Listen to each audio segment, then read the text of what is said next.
Hello everyone, welcome to my channel. So today we will discuss about the reactions involving cleavage of CO bonds of ethers.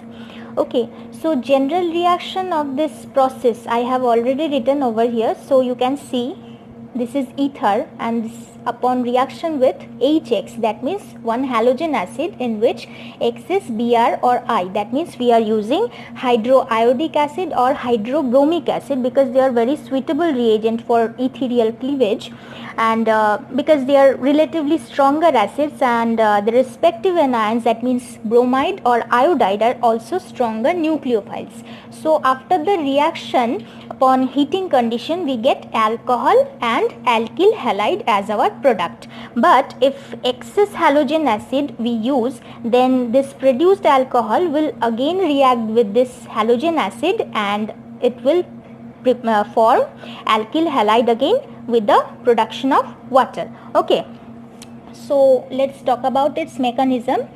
So let us take diethyl ether. Okay, so CH3 CH2 O CH2 CH3. So we have taken here HI as the halogen acid. So at first step, protonation will occur and we will have CH3 CH2 OH positive, CH2 CH3 and iodide. Okay, that means protonated ether we are having, and in next step this iodide will act as a nucleophile and will attack this protonated ether, or we can say oxonium ion, through SN2 pathway. Okay, so this iodide will attack from backside towards this carbon atom, and this CH3CH2OH will be left as a leaving group. Okay, and this occurs through this transition state. A bond between iodide and CH2 starts forming,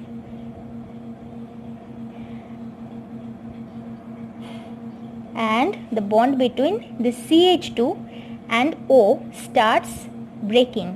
That's why I have used here dotted bond. Okay, this is delta negative, this is delta positive, CH2 CH3. Okay, so this one is our transition state. So after this transition state, the bond between iodide and CH2 will be completely formed, and we will have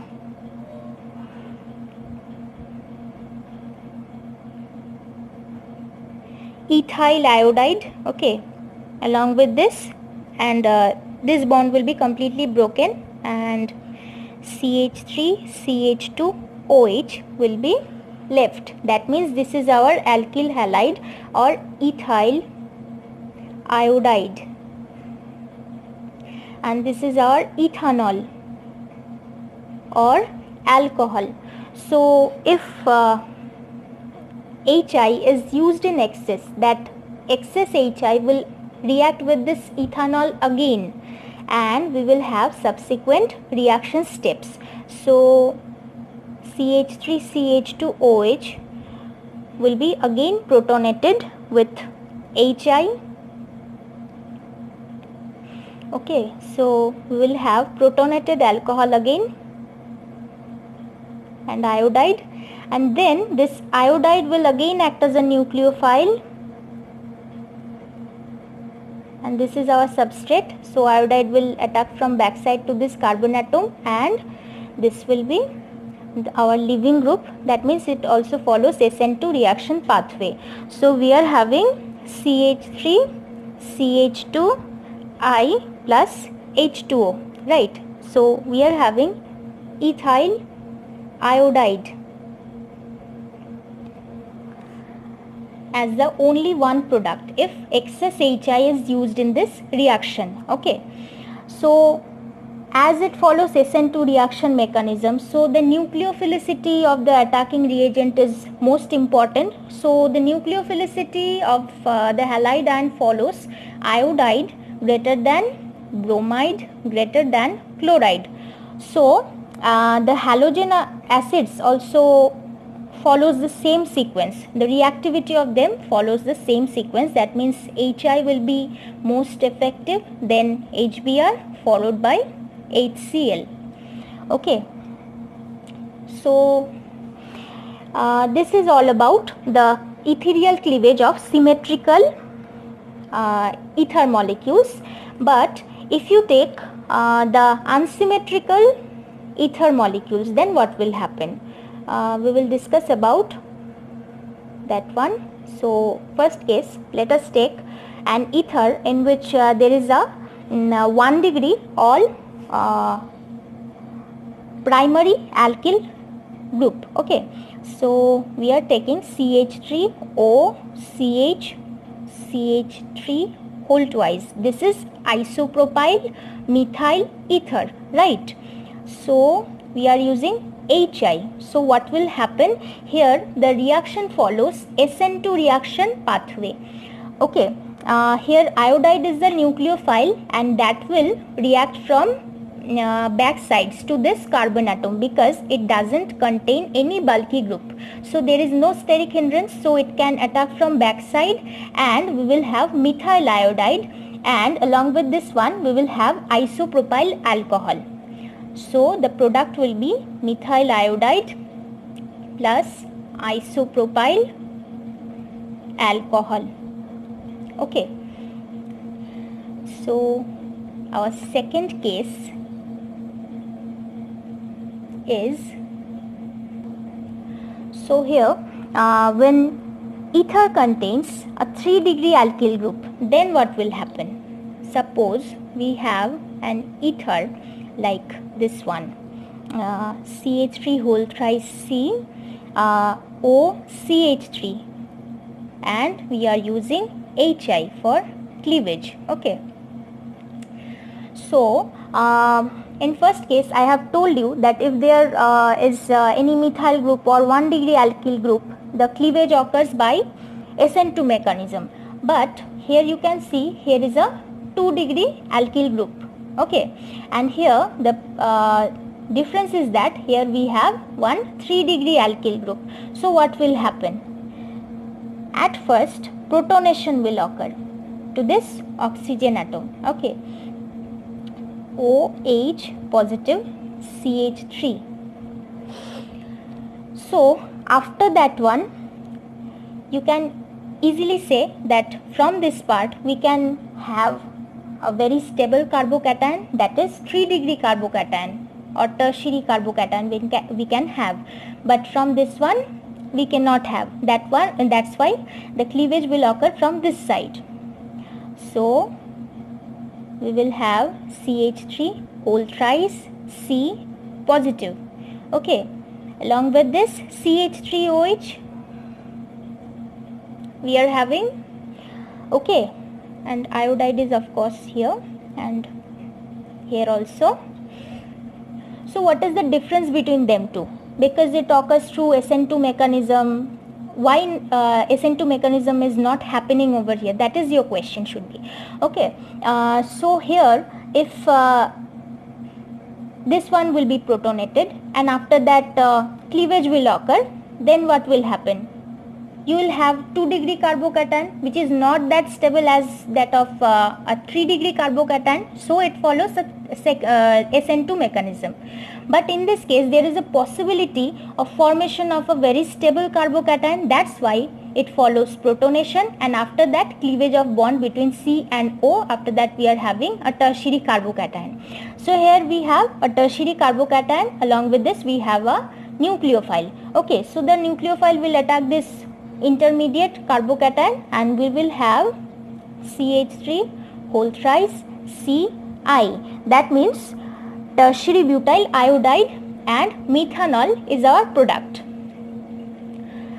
So our next case or third case, suppose you have an ether like this, anisole.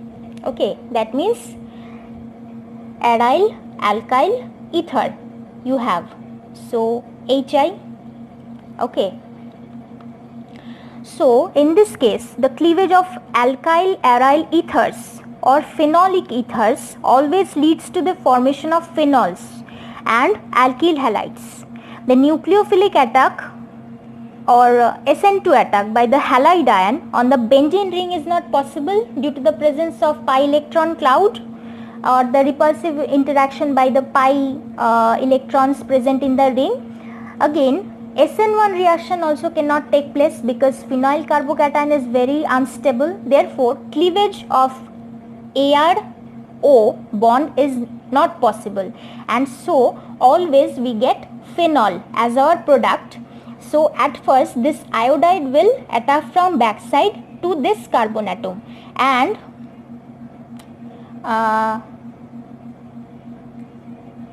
of course the first step will be protonation, then followed by the nucleophilic attack. So this iodide will attack from backside and this bond will be broken, and as a result we are having phenol. Okay, along with this we are having CH3I. That means methyl iodide and phenol. These two products we are getting through SN2 reaction condition. Okay, fourth case. Suppose your ether is like this. That means benzyl alkyl ether you have. Okay, so at first of course protonation will occur, CH2OH CH3. Okay, and after that the attack of nucleophile will occur. Now you tell me, where will the nucleophile attack and where will the cleavage will take place? So this is our protonated ether molecule, right? So there is a possibility of formation of a very stable carbocation. You see, if this bond is broken, then benzyl carbocation will be formed. So here cleavage will occur. Okay, and we will have benzyl carbocation, which is very stable. Why this is stable? Along with this we will have CH3OH, of course. So why this is stable? This is our question. Because this plus charge on this carbon atom will be delocalized within this pi electron system. So it has many resonating structures like this.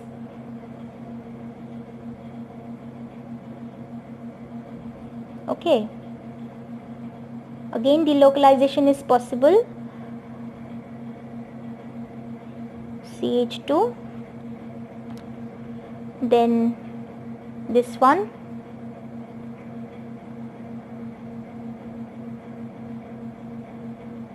and so on. Okay, so this benzyl carbocation is very stable. So we all know that the SN1 reaction mechanism needs the formation of a carbocation which is very stable.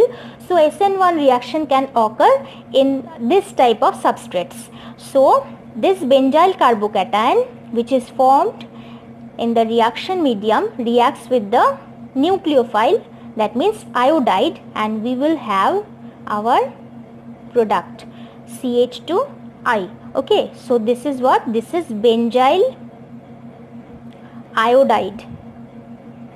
So by the cleavage of benzyl methyl ether we are getting benzyl iodide, along with this methanol we are getting. So this is all about ethereal cleavage with symmetrical and different kinds of unsymmetrical ethers. And if you have any problem or any confusion regarding this topic, you can ask me in the comment section below. And if you are new to my channel, then don't forget to subscribe, and of course hit the bell icon to get notification of new videos on my YouTube channel. Thank you very much.